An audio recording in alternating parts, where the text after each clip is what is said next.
മുഹമ്മദ് സാദിഖ് നേരത്തെ അബിൻവർക്കി പറഞ്ഞ രൂക്ഷമായ SFI വിമർശനത്തിന് മറുപടി പറഞ്ഞോളൂ. അതോടൊപ്പം ഇപ്പോൾ ഒരു ക്യാമ്പസിലെ SFIയുടെ അതിൻ്റെ സംഘടനാപരമായ യൂണിറ്റ് സെക്രട്ടറിക്കാണല്ലോ ആ യൂണിറ്റിനെ നയിക്കാനുള്ള ചുമതല. പ്രസിഡന്റിനേക്കാളും സെക്രട്ടറി കേന്ദ്രീകൃതമായ ഒരു വിദ്യാർത്ഥി സംഘടന SFI. ഇത്രയും അതിരൂക്ഷമായ ഒരു നരമേധത്തിൽ ഒരു കൊലപാതകമാണോ ആത്മഹത്യയാണോ എന്നൊരു ഇപ്പോഴും സംശയം നിലനിൽക്കുന്ന ഒരു സംഭവത്തിൽ ആ യൂണിറ്റ് സെക്രട്ടറി പ്രതിയായിട്ടും എന്തുകൊണ്ടാണ് പൂക്കോട്ടെ യൂണിറ്റ് പിരിച്ചുവിടാത്തത് SFI?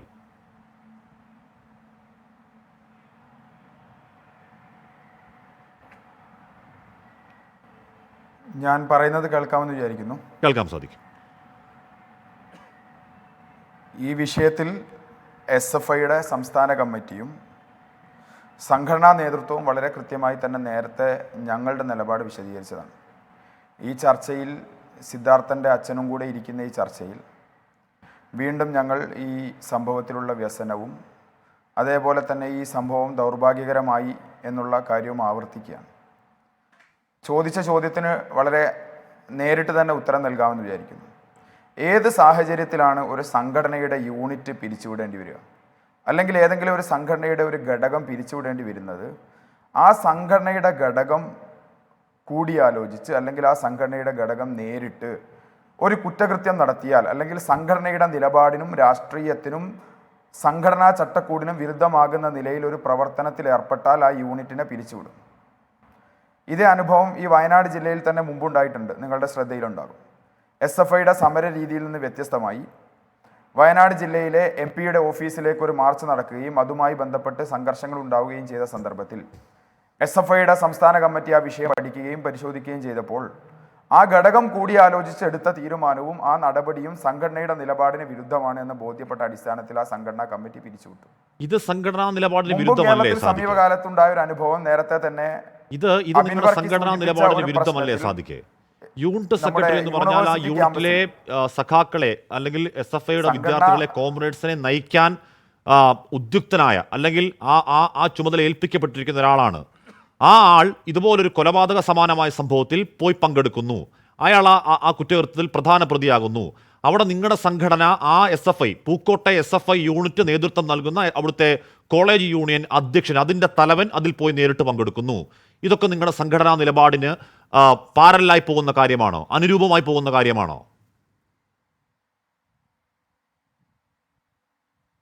അല്ല, അതുകൊണ്ടാണല്ലോ ഹാഷ്മി അവരെ പുറത്താക്കിയത്. ആ വ്യക്തികൾ സംഘടനാ നിലപാടിന് വിരുദ്ധമായ നിലയിൽ പ്രവർത്തിച്ചു എന്ന് ബോധ്യപ്പെട്ടത് കൊണ്ടാണല്ലോ ആ വ്യക്തികളെ മാറ്റിയത്. അതിനെന്തുകൊണ്ടാണ് ആ സംഘടനാ യൂണിറ്റ് പിരിച്ചുവിടേണ്ടി വരുന്നത്? നിങ്ങൾ യൂണിവേഴ്സിറ്റി കോളേജിൽ കത്തിക്കുത്തുണ്ടായി. യൂണിവേഴ്സിറ്റി കോളേജിൽ ഒരു SFI സഖാവിന് നെഞ്ചത്ത് വേറെ SFI സഖാവ് കത്തിക്കൊണ്ട് കുത്തി. അവിടെ യൂണിറ്റ് പിരിച്ചുകൊണ്ട് അഡ്ഹോക് കമ്മിറ്റി ഉണ്ടാക്കിയില്ലേ? എന്തിനായിരുന്നു അപ്പോൾ അത്? ആ വ്യക്തികളെ മാത്രം മാറ്റി നിർത്തിയാൽ പോരായിരുന്നോ? ആ സംഭവത്തെ തുടർന്ന് SFI അന്വേഷണം നടത്തിയപ്പോൾ, സംഘടനാപരമായ പഠനം നടത്തിയപ്പോൾ സമാനമായ വിഷയങ്ങൾ ആ ക്യാമ്പസിൽ ആ കാലഘട്ടത്തിൽ ഉണ്ടായി. അതിനെ തിരുത്താൻ ആ യൂണിറ്റിന് സാധിച്ചില്ല എന്നുള്ള തിരിച്ചറിവിന്റെ അടിസ്ഥാനത്തിലാണ് ആ യൂണിറ്റ് പിരിച്ചുവിട്ടത്. ഇവിടെ ഒരു വിദ്യാർത്ഥിയെ അന്വേഷിച്ച് നോക്കുക. ഇവിടെ ഒരു വിദ്യാർത്ഥിയെ കോളേജിലും ക്യാമ്പസിലും ഹോസ്റ്റലിലും ഒക്കെ ഇട്ട് ദിവസങ്ങളോളം നീടുന്ന മാരകമർദ്ദനം നടത്തി. അതിന് നിങ്ങളുടെ യൂണിറ്റ് പ്രസിഡന്റും നിങ്ങളുടെ യൂണിറ്റ് സെക്രട്ടറിയും ഒക്കെ നേതൃത്വം നൽകുന്നു എന്ന് പറയുന്നത് ബാക്കി സഹാക്കളെ പറഞ്ഞു മനസ്സിലാക്കേണ്ട കുട്ടികളാണ്. അതേ ന്യായം അപ്പോൾ ഇവിടെ ബാധകമാവുന്നില്ലേ? അവിടെ റാഗിംഗ് നടന്നാൽ അല്ലെങ്കിൽ മർദ്ദനം നടന്നാൽ അതിനിടയിൽ പോയി നിന്ന് ചെയ്യരുത്, മാറി നിൽക്ക് എന്ന് കർശനമായി പറയാൻ ബാധ്യതപ്പെട്ടവരാണ് ആ കൂട്ടത്തിൽ പോയി വേട്ടപ്പട്ടികളായത്.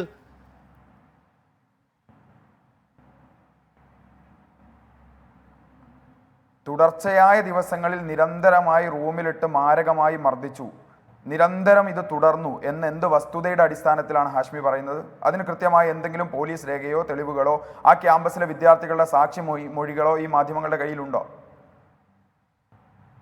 ക്യാമ്പസിലെ വിദ്യാർത്ഥികൾ ഇന്ന് പറയുന്നത് ന്യായീകരണം ഉണ്ടാവുന്നത് അതുപോലും നിങ്ങൾ ഇന്ന് ന്യായീകരണം എന്നുള്ള രൂപത്തിലാണ്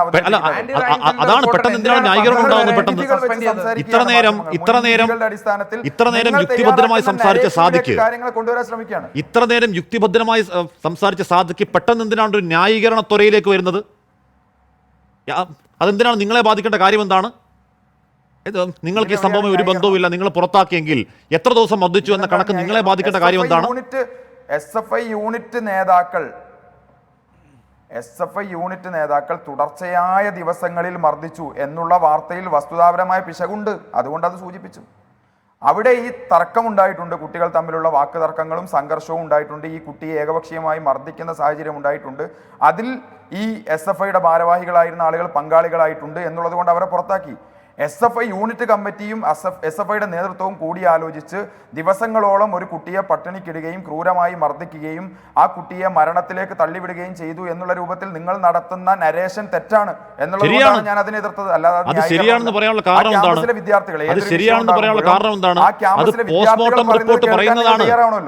മൾട്ടിപ്പിൾ അബ്രേഷൻ, കൺഡ്യൂഷൻ, തലയ്ക്കും മുഖത്തും നെഞ്ചത്തും തോളിലും കയ്യിലും കാലിലുമൊക്കെയുള്ള അടിപ്പാടുകൾ, സസ്റ്റൈൻഡ് മൾട്ടിപ്പിൾ ബ്ലഡ് ഇഞ്ചുറീസ് എന്ന് പറഞ്ഞാൽ എന്താണ്? 5 മിനിറ്റുള്ള അടിയിൽ സംഭവിക്കുന്നതാണ് ഇതൊക്കെ.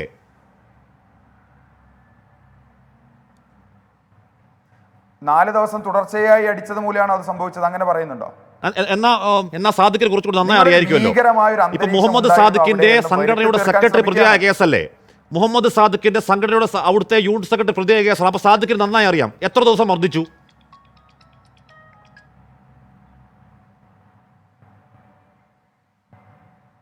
അത് മനസ്സിലാക്കാൻ വേണ്ടിയാണല്ലോ ആ ക്യാമ്പസിലെ വിദ്യാർത്ഥികളുടെ ബൈറ്റ് നിങ്ങൾ എടുത്തത്. ആ ക്യാമ്പസിൽ ഇതറിയാവുന്ന ആ ദിവസങ്ങളിൽ ഹോസ്റ്റലിൽ ഉണ്ടായിരുന്ന വിദ്യാർത്ഥികൾ അവർ മാധ്യമങ്ങൾക്ക് മുന്നിൽ പറയുന്ന കാര്യങ്ങൾ എന്തുകൊണ്ട് നിങ്ങൾ ചെവിക്കൊള്ളാൻ തയ്യാറാവുന്നില്ല?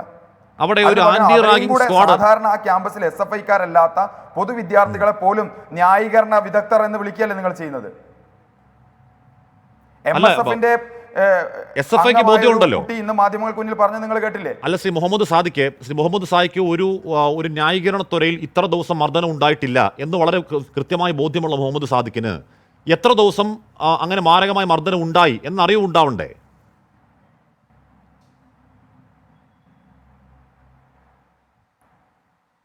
ഇക്കഴിഞ്ഞ ദിവസങ്ങളിൽ മാധ്യമങ്ങളിലൂടെ പുറത്തു വന്ന വാർത്തകൾ പലതും ആ ക്യാമ്പസിലെ വിദ്യാർത്ഥികൾ SFIയുടെ നേതൃത്വത്തിൽ ആ കുട്ടിയെ 3-4 ദിവസം പട്ടിണിക്കിട്ടു, ആ കുട്ടിയെ മറ്റ് പലതരത്തിലും മർദ്ദിച്ചു എന്നുള്ള രൂപത്തിൽ പടച്ചുവിടുന്ന വാർത്തകൾ തെറ്റാണ് എന്ന് പോലീസിന്റെ പ്രാഥമിക അന്വേഷണത്തിലും സ്ഥലത്തെ DYSP വാർത്താ മാധ്യമങ്ങൾക്ക് നൽകിയ അഭിമുഖത്തിലും ആ ക്യാമ്പസിലെ വിദ്യാർത്ഥികൾ ഇന്ന് മാധ്യമങ്ങൾക്ക് നൽകിയ ബൈറ്റിലും വ്യക്തമാണ്.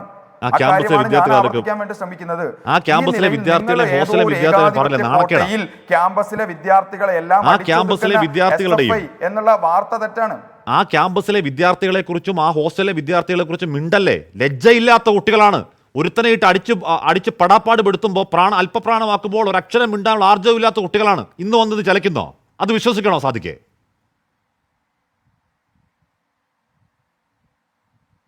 അത് വിശ്വസിക്കണമെന്നാണോ പറയുന്നത്? തരത്തിലൊന്നും സംസാരിക്കരുത്. ഒരു ക്യാമ്പസിലെ മുഴുവൻ വിദ്യാർത്ഥികളെയും ആ തരത്തിൽ അധിക്ഷേപിക്കാനും ചാപ്പയടിക്കാനും ഹാഷ്മിക്ക് എന്താണ് അധികാരം? ആ ക്യാമ്പസിലെ മുഴുവൻ വിദ്യാർത്ഥികളെയല്ല പറഞ്ഞത്. ആ ക്യാമ്പസിലെ മുഴുവൻ വിദ്യാർത്ഥികളെ പറഞ്ഞതല്ല.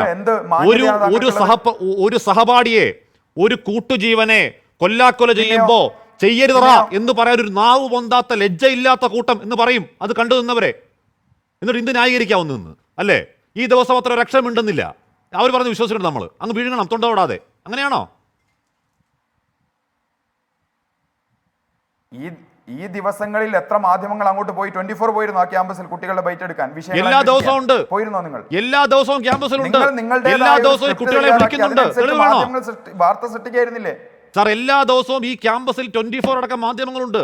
എല്ലാ ദിവസവും ഈ കുട്ടികളെ പ്രതികരണമായി വിളിക്കുന്നുണ്ട്. ഒരക്ഷരം മിണ്ടാതിരുന്ന കുട്ടികൾ പെട്ടെന്ന് ഒരു നിർദ്ദേശത്തിന്റെ അടിസ്ഥാനത്തിൽ ഇറങ്ങി പുറപ്പെട്ടതാണ് SFI ന്യായീകരിക്കാൻ. അല്ലെന്ന് പറയാവോ? ആര് പറഞ്ഞു നിർദ്ദേശം നൽകിയെന്ന്?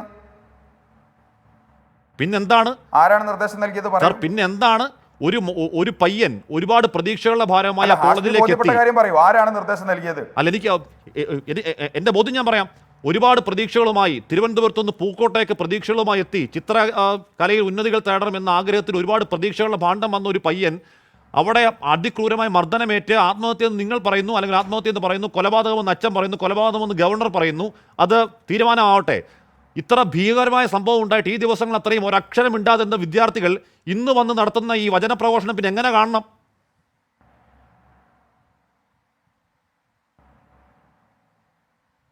ഞാൻ പറഞ്ഞോട്ടെ ഹാഷ്മി, മറുപടി പറയൂ. ഏറെ പ്രതീക്ഷകളുടെ ഭാരവുമായി പൈനാവ് എഞ്ചിനീയറിംഗ് കോളേജിൽ പഠിക്കാനെത്തിയ ധീരജിനെ ഒറ്റക്കുത്തിന് കൊന്നുകളഞ്ഞ നിഖിൽ പൈലിയോടൊപ്പം ചിരിച്ചുല്ലസിച്ച് സൽക്കാരത്തിൽ പങ്കെടുത്ത ഹാഷ്മിക്ക് നാണമില്ല ഇങ്ങനെ പറയാൻ? അറിയാം. ഉടനെ ധീരജിനെ കൊന്നു ഉത്തരം കളഞ്ഞ ആ മുട്ടുമ്പോൾ പൈര് വരുന്നത് പ്രതീക്ഷയുടെ എനിക്കറിയാം. ഭാരത്തെക്കുറിച്ച് എന്തുകൊണ്ട് ഹാഷ്മിക്ക് ബോധ്യമില്ല? ഉത്തരം മുട്ടുമ്പോൾ നിഖിൽ പൈര് വരും പൈലിയോടൊപ്പം ഇന്നലെയും പറഞ്ഞായിരുന്നു. നിങ്ങളുടെ അഫ്സലോ നേരത്തെ ഹാഷ്മി ഉന്നയിച്ചൊരു വാക്കുണ്ട്, ചെലക്കുക എന്നുള്ളത്. ഒരു സംസ്ഥാന നേതാവ് ഒരു സംസ്ഥാന നേതാവ് ഉത്തരം മുട്ടുമ്പോൾ ഇന്നലെ വന്ന് പൈല് പറഞ്ഞു. അതൊക്കെ വിട്ടുപിടി. അത് കുറെ കഴിഞ്ഞാണ്. അതൊക്കെ വിട്ടുപിടി. അതൊക്കെ വിട്ടുപിടി സാധിക്കേ. ഉത്തരം മുട്ടുമ്പോൾ വന്ന് പൈല് പറഞ്ഞാൽ ഉത്തരവില്ലാതാവൂ. ധീരജിനുണ്ടായിരുന്നില്ലേ പ്രതീക്ഷകൾ? സാർ, ധീരജിന്റെ ദിവസം ചർച്ച എടുത്ത് കാണ്. ഞാൻ നടത്തിയ ചർച്ച എടുത്ത് കാണ്. ഞാൻ പറഞ്ഞ ഇൻട്രോ എടുത്ത് കാണ്. ഞാൻ രാഹുലിനോട് ചോദിച്ച ചോദ്യം എടുത്ത് കാണ്. അല്ലാതെ നമ്മുടെ ഈ ഞാൻ ചോദിക്കട്ടെ, നിങ്ങൾ നിഖിൽ പൈലിയുടെ കാര്യം പറഞ്ഞ നിഖിൽ പൈലി പങ്കെടുത്തൊരു പരിപാടിയിൽ പങ്കെടുത്ത CPM നേതാക്കൾ കുറ്റക്കാരാണോ? നിഖിൽ പൈലി പങ്കെടുത്തൊരു പരിപാടിയിൽ CPM നേതാക്കൾ പങ്കെടുത്തുവെങ്കിൽ അവരെ നിങ്ങൾ തള്ളി പറയുമോ? നിഖിൽ പൈലിയോടൊപ്പം സൽക്കാരത്തിൽ പങ്കെടുത്ത് ചായ കുടിച്ച് ഇതേ രാഹുൽ മാങ്കൂട്ടത്തിനോടൊപ്പം ഉല്ലസിച്ച് അവസരം കിട്ടിയാൽ ഇവർക്കുറങ്ങുകയും ചെയ്യുന്ന നിഖിൽ പൈലി വന്നു പങ്കെടുത്ത ഒരു ചടങ്ങിൽ പങ്കെടുത്ത CPM നേതാക്കൾ കുറ്റക്കാരാണോ? സാദിക്കെ, നിഖിൽ പൈലി വന്നു പങ്കെടുത്ത ഒരു പൊതുപരിപാടിയിൽ പങ്കെടുത്ത CPM നേതാക്കൾ കുറ്റക്കാരാണോ?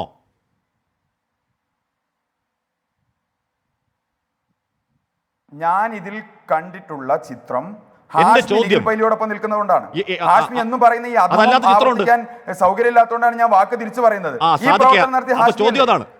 എന്റെ ചോദ്യം ഉത്തരം ചിത്രം കാണിക്കും. ഇതേ നിഖിൽ പൈലി വന്ന ധീരജനെ ഞാൻ പറയട്ടെ ഞാൻ ചോദിക്കട്ടെ. പ്രതീക്ഷയുടെ ഭാരം കുറിച്ച് ഞാൻ ചോദിക്കട്ടെ.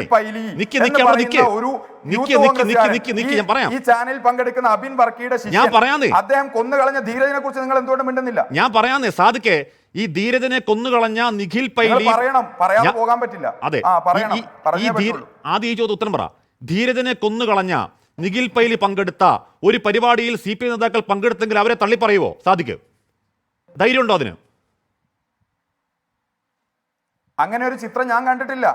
അല്ല, ചിത്രം കണ്ടെങ്കിൽ തള്ളി പറയോ? എന്റെ അറിവില്ല. ഞാൻ കണ്ട ചിത്രം അല്ല, ചിത്രം കണ്ടെങ്കിൽ തള്ളി പറയോ? വളരെ സൗഹൃദമായ സാദിക്കിന് ബോധ്യപ്പെട്ടെങ്കിൽ തള്ളി പറയോ? സാദിക്കിന് ബോധ്യപ്പെട്ടെങ്കിൽ തള്ളി പറയോ? CPM നേതാക്കളെ സാദിക്കിന് ബോധ്യപ്പെട്ട തള്ളി പറയോ? ഉറപ്പാണോ? തീർച്ചയായും തള്ളി പറയും. ഓക്കെ, അബിൻ വർക്കിയുടെ കല്യാണത്തിനാണ്. ഓക്കെ, അബിൻ വർക്കിയുടെ ഇതായിരിക്കുന്ന അബിൻ വർക്കിയുടെ കല്യാണത്തിന് വന്നതാണ് നിഖിൽ പൈലി. ആ കല്യാണത്തിന് അഡ്വക്കേറ്റ് KS അരുൺകുമാർ അടക്കം നിങ്ങളുടെ CPM നേതാക്കളടക്കം നിങ്ങളുടെ PV ശ്രീജൻ MLA അടക്കം പങ്കെടുത്തിട്ടുണ്ട്. തള്ളി പറയുമോ? ഇല്ലെങ്കിൽ അബിൻ പറയട്ടെ. അങ്ങനെ അവർ പങ്കെടുത്തതിന്റെ ചിത്രം കാണുകയോ ബോധ്യപ്പെടുകയോ ചെയ്താൽ തള്ളി പറയാൻ ഞങ്ങൾ തയ്യാറാവും. ആ കല്യാണത്തിൽ പങ്കെടുത്ത അബിൻ പറയട്ടെ. ഏതായാലും ഇതുവരെ നമ്മൾ ആ കല്യാണക്കാരൻ അബിൻ പറയട്ടെ. പറഞ്ഞപ്പോ സാർ, പുതുമണവാളൻ അബിൻ പറയട്ടെ.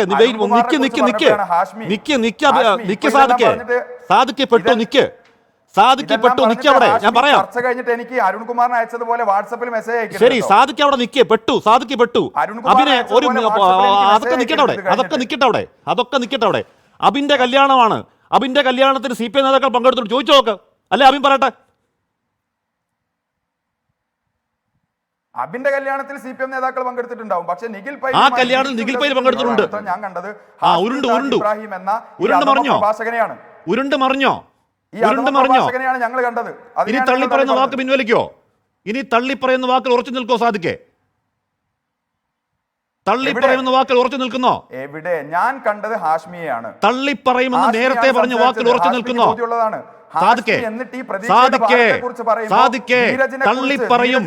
തള്ളി പറയുമെന്ന വാക്കിൽ ഉറച്ചു നിൽക്കുന്നുണ്ടോ? ഉറച്ചു നിൽക്കുന്നു. നിഖിൽ പൈലിയെ പോലെ യൂത്ത് സൗഹൃദം പങ്കിട്ടാലും തള്ളി പറയവേ. അബിൻ വർക്കി, നിഖിൽ പൈലി പങ്കെടുത്ത താങ്കളുടെ കല്യാണത്തിന് വന്ന CPM നേതാക്കളുണ്ട്, ഞാൻ കണ്ടതാണ്. ഇല്ലെന്ന് അബിൻ വർക്കി പറയുമോ? വ്യക്തിപരമായ കാര്യമാണ്. സാദിക്കെടുത്തോട് ഞാൻ പറഞ്ഞു. ക്ഷമിക്കണം. ഞാൻ എന്റെ വ്യക്തിപരമായി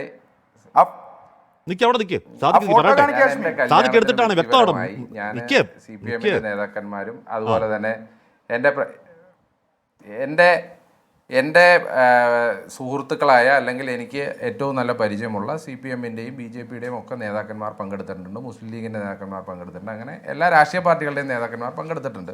അപ്പോൾ ആ ചിത്രമാണ്, വളരെ കൃത്യമായി ഞാൻ പറയുന്നു, ആ ചിത്രമാണ് ഈ വ്യാപകമായി ഹാഷ്മിയുടെയും രാഹുൽ മാങ്കൂട്ടത്തിൻ്റെയും കൂടെ നിൽക്കുന്ന, ചിരിച്ച് കളിച്ച് നിൽക്കുന്ന എന്ന് പറഞ്ഞ് തുടങ്ങുന്ന ആ ചിത്രം എന്ന് പറഞ്ഞാൽ എൻ്റെ കല്യാണത്തിനെടുത്ത ചിത്രമാണ്. അതിൽ എനിക്ക് സംശയമൊന്നുമില്ല. കാരണം അത് അന്നെടുത്ത ചിത്രമാണ് എന്നുള്ള കാര്യത്തിൽ എനിക്ക് ഉറപ്പുമുണ്ട്.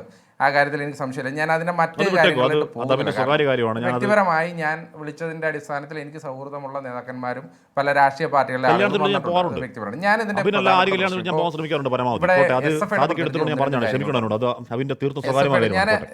ഞാൻ ഒരു പല MLA-മാരും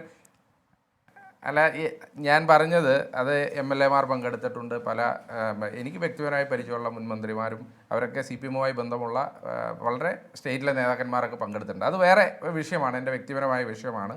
പക്ഷേ ആ ചിത്രം എന്ന് പറയുന്നത് ഹാഷ്മിയും രാഹുലും നിൽക്കുന്ന ചിത്രം, അത് എൻ്റെ കല്യാണത്തിൽ പങ്കെടുത്തപ്പോൾ ഉണ്ടായ ചിത്രമാണ്. അത് ഞാനിവിടെ ഇപ്പോൾ ഉറപ്പ് തരികയാണ്. അത് അങ്ങനെ തന്നെയാണ് സംഭവിച്ചത്.